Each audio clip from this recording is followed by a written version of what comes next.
Levantaste tu teléfono esta mañana antes de decir una sola palabra, quizás antes de que tus ojos se abrieran del todo. Scrolleaste antes de despertar, antes de tener un pensamiento propio. Entre el tercer video y la sexta notificación, lo sentiste. Esa extraña sensación hueca que no puedes nombrar. No es debilidad ni distracción. Es tu cerebro intentando decirte algo verdadero. Lo que le ocurre es una de las transformaciones más significativas en la historia de la mente humana, sucediendo ahora mismo, en tiempo real. Dentro de cada persona que carga un pequeño rectángulo brillante en el bolsillo, mereces entender lo que pasa bajo la superficie. Y una vez que lo entiendas, de verdad lo entiendas, nada vuelve a sentirse exactamente igual. Si este tipo de contenido te habla desde algún lugar verdadero, considera suscribirte y dejar un like. Ayuda genuinamente a este canal a llegar a personas que necesitan escuchar esto, y tarda menos de 3 segundos, que, como estás a punto de descubrir, es más tiempo del que tu teléfono quiere que creas. Empecemos por el único lugar que tiene sentido, el cerebro. Tu cerebro no fue diseñado para el mundo en el que estás viviendo actualmente. Eso no es un insulto. Es la oración más importante de todo este guión. El cerebro humano evolucionó durante cientos de miles de años en un entorno que era lento, físico, impredecible en el sentido peligroso y profundamente social en el sentido cara a cara. Desarrolló sistemas de recompensa, de atención, de conexión y de detección de amenazas que estaban calibrados con precisión para ese mundo.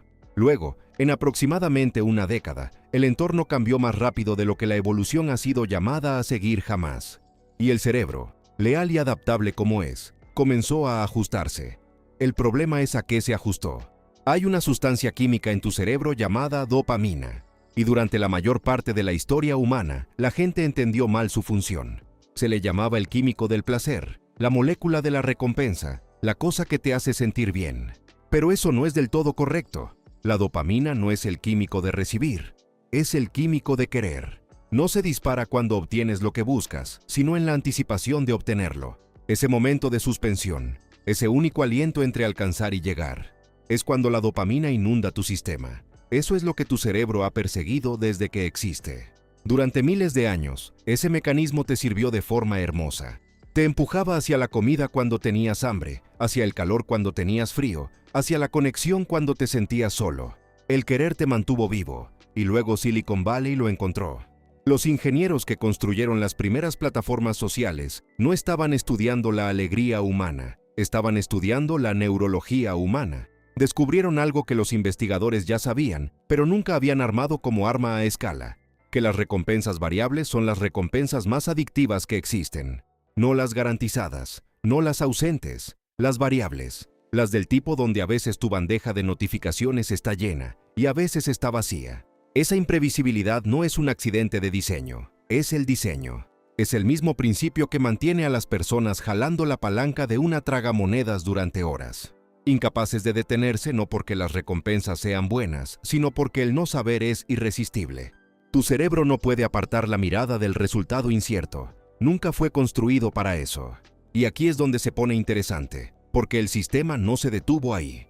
Ese retraso de 2 o 3 segundos que experimentas antes de que las notificaciones aparezcan en tu pantalla no es una limitación técnica, fue diseñado, deliberadamente, para estirar el momento de anticipación justo lo suficiente para amplificar la respuesta de dopamina. Cada vez que tocas actualizar y esperas, estás sentado dentro de un sistema construido por alguien que entendía tu neurología mejor que tú, y eligió usar ese entendimiento para mantenerte abriendo la aplicación una vez más.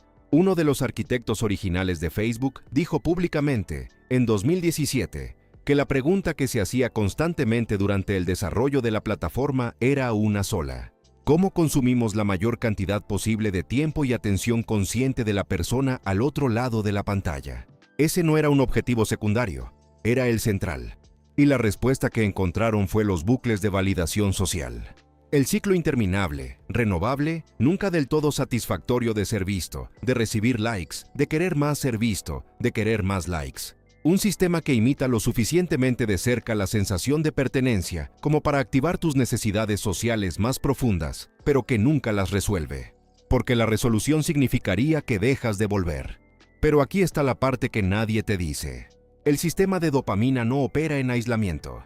Cuando se sobreestimula de forma consistente, cuando aprende a esperar la intensidad artificial del scroll infinito y la notificación constante. Se recalibra, eleva el umbral, y una vez que el umbral se eleva, la vida ordinaria ya no registra como recompensadora. La conversación al otro lado de la mesa de la cena empieza a sentirse plana. El libro que debería atraparte se siente lento. El paseo afuera sin destino se siente sin propósito.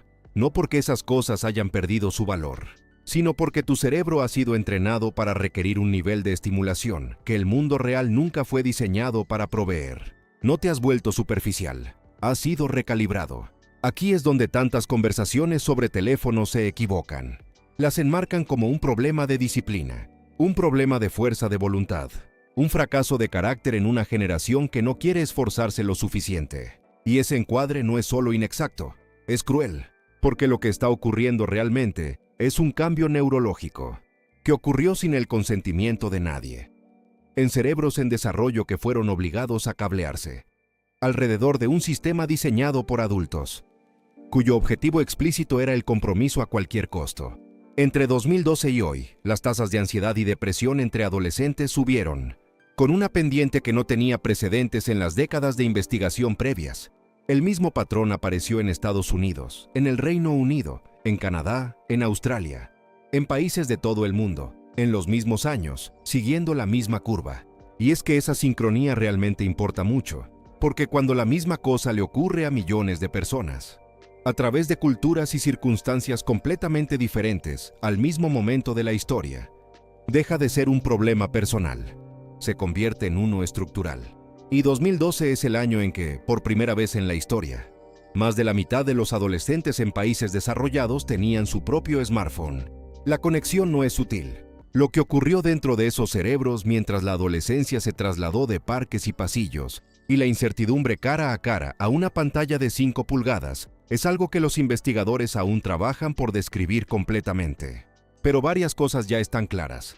La corteza prefrontal, la región del cerebro responsable del razonamiento, de la toma de decisiones mesurada, de la capacidad de pausar antes de reaccionar, muestra señales de actividad reducida en usuarios intensivos de redes sociales.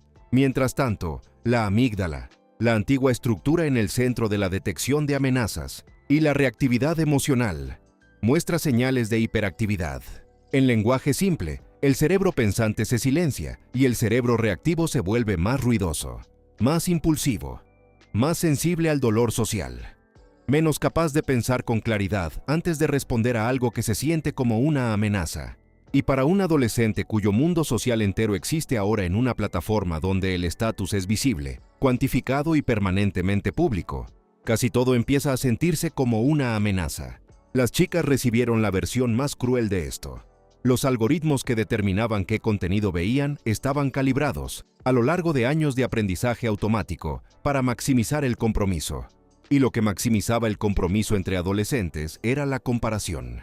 Imágenes de cuerpos filtrados hasta formas que no existen en la naturaleza. Vidas construidas cuadro a cuadro para comunicar perfección espontánea. La belleza presentada como un estándar y simultáneamente como un mínimo. El resultado no es simplemente baja autoestima en el sentido ordinario.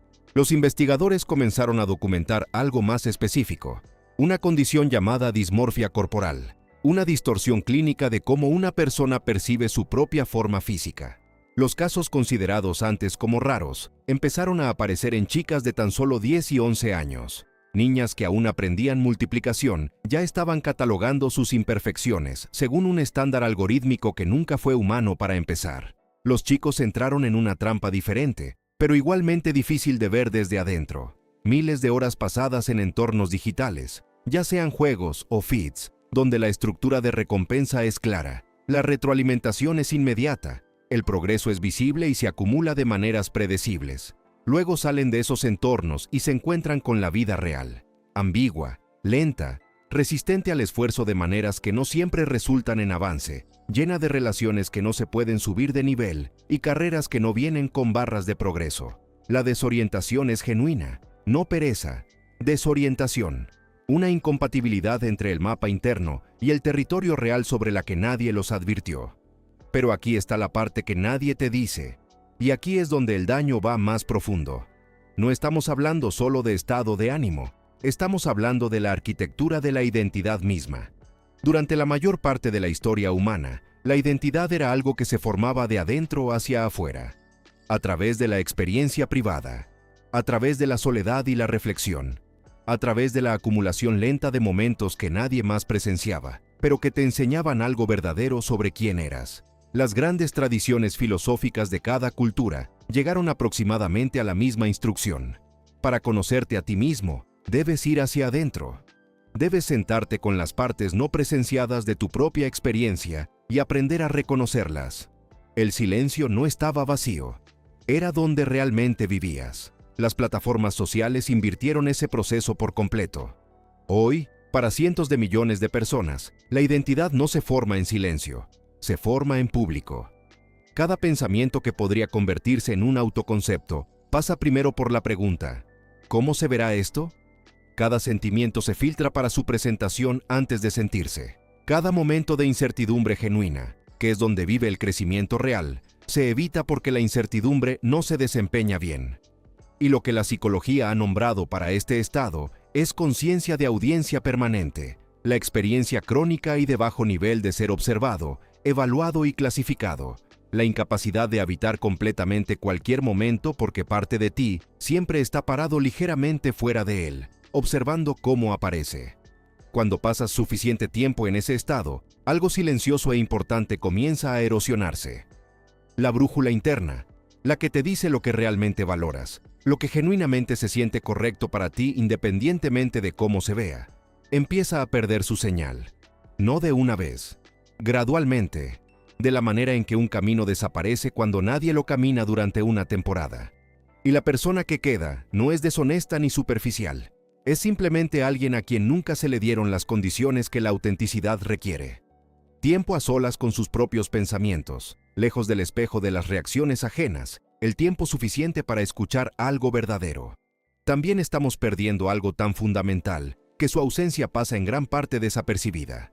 Estamos perdiendo la capacidad de atención sostenida, la habilidad de mantener una sola cosa en la mente, un problema, una idea, una conversación, una página, durante un periodo prolongado sin huir hacia algo más fácil. Las investigaciones sugieren que nuestra capacidad promedio de concentración sostenida ha caído casi un 60% en 2 décadas. Cada obra maestra que ha sobrevivido la historia humana fue construida por una mente que podía quedarse. Las sinfonías de Beethoven, los marcos matemáticos que describen el universo, la literatura que ha hablado a los lectores a través de los siglos. Nada de eso fue producido en fragmentos. Todo ello requirió una calidad de atención que ahora estamos desmantelando sistemáticamente en cada persona que carga un smartphone, al entregar contenido calibrado para asegurar que nadie tenga que tolerar un solo momento de aburrimiento. La persona promedio recibe aproximadamente 200 notificaciones al día. Cada una es una interrupción. Cada interrupción cuesta no solo el momento en que ocurre, sino el viaje de regreso. Investigaciones de la Universidad de California encontraron que el cerebro requiere entre 20 y 23 minutos para volver a la concentración plena después de ser desviado. Si las interrupciones llegan cada 10 minutos, la matemática es directa. La concentración genuina y completa se vuelve estructuralmente imposible. Pasas todo el día a una fracción de tu capacidad, sin saber nunca cómo se sentía la capacidad plena. Y luego está la memoria.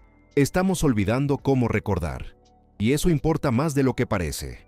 La memoria nunca fue simplemente almacenamiento. Era la materia prima de la creatividad, la base de la sabiduría, la sustancia de la identidad misma. Cuando recuerdas algo, no simplemente lo archivas, lo conectas con otras cosas, lo transformas, lo haces tuyo. Esa transformación es como la información se convierte en comprensión, es como la experiencia se convierte en sabiduría. Cuando la memoria externa, el teléfono, el motor de búsqueda, la respuesta siempre disponible, asume esa función, la transformación deja de ocurrir. La información pasa sin dejar forma. Los estudiantes que toman notas a mano recuerdan el material con mayor profundidad que los que lo escriben en teclado. No porque sus manos sean mágicas, sino porque el acto físico de escribir obliga al cerebro a procesar, a comprimir, a decidir qué importa. El teclado solo registra, el teléfono solo almacena. Y la mente, habiendo tercerizado el trabajo, sigue adelante sin haber comprendido jamás del todo lo que sostuvo. Aquí llegamos a la paradoja más cruel de todo esto. Los seres humanos nunca han estado tan conectados, más contactos, más comunidades, más mensajes cruzando más distancias en más segundos que en cualquier punto previo de la historia. Y sin embargo, la soledad entre adultos jóvenes ha alcanzado niveles que no tienen precedente en el registro histórico. Adolescentes con cientos de seguidores y nadie a quien llamar a medianoche cuando algo genuinamente duele. Jóvenes que dominan a la perfección todos los códigos de la comunicación digital. El meme, la nota de voz, la historia, el hilo, y que sienten una parálisis cercana al terror ante la perspectiva de una conversación real sin botón de edición, sin tiempo de preparación, sin la posibilidad de borrar lo que dijeron y reemplazarlo con algo mejor. La conexión que la plataforma promete es lo suficientemente real como para activar el anhelo. No es lo suficientemente real como para satisfacerlo. Y un anhelo que se activa sin nunca satisfacerse no desaparece, se intensifica. Ahora quédate un momento con esto, porque todo lo descrito hasta ahora, la desregulación de la dopamina, la fragmentación de la atención, la disolución de la identidad, la soledad detrás de la conectividad, nada de eso ocurrió por un fracaso moral. Nada de eso es evidencia de que una generación sea débil o de que las personas que lo experimentan estén rotas. Ocurrió porque una tecnología de sofisticación extraordinaria fue desplegada en manos de seres humanos en desarrollo por personas que entendían la neurología de la compulsión mejor que la mayoría y eligieron el beneficio por encima de la precaución. Tú no elegiste ejecutar este experimento en ti mismo, fue ejecutado en ti. Y tu cerebro, que es el órgano más adaptable que ha existido jamás en este planeta, hizo exactamente lo que hacen los órganos adaptativos. Se ajustó, se recableó alrededor del nuevo entorno, recalibró sus umbrales, encontró formas de lidiar con el ruido, los comportamientos que desde afuera podrían parecer debilidad, la revisión compulsiva, la incapacidad de quedarse quieto, el hambre de estimulación, la dificultad para permanecer presente. Son tu sistema nervioso haciendo lo único que sabe hacer cuando el entorno se vuelve abrumador. Está intentando regularse, está intentando encontrar un equilibrio. El teléfono se convirtió en la ruta más rápida disponible de regreso a algo que se sentía manejable. Una habitación familiar a la que regresar cuando todo afuera se sentía demasiado incierto. Eso es lo que este comportamiento realmente es, debajo del juicio superficial. Es regulación. El scroll no es pereza. Es el sistema nervioso alcanzando la herramienta más rápida que encontró para volver a un estado tolerable. El revisar y volver a revisar las notificaciones no es inseguridad en el sentido superficial. Es la profunda necesidad humana de pertenencia social, intentando satisfacerse en la única forma que puede alcanzar actualmente. La incapacidad de soltar el teléfono de noche no es debilidad, es un cerebro que ha aprendido, a través de miles de repeticiones, que el teléfono es donde vive la predecibilidad, cuando el resto del mundo se siente caótico. Entender eso no hace que el patrón sea inofensivo, pero lo hace humano, y cambia la conversación por completo. No eres una persona con déficit de fuerza de voluntad. Eres una persona cuyo sistema nervioso encontró el regulador más disponible en un entorno genuinamente difícil, y lo usó de la manera en que los sistemas nerviosos usan cualquier cosa que funciona. Repetidamente, sin cuestionarlo, porque la alternativa en el momento siempre se sintió peor. El teléfono se convirtió en un ancla, no una saludable quizás, pero un ancla de todas formas.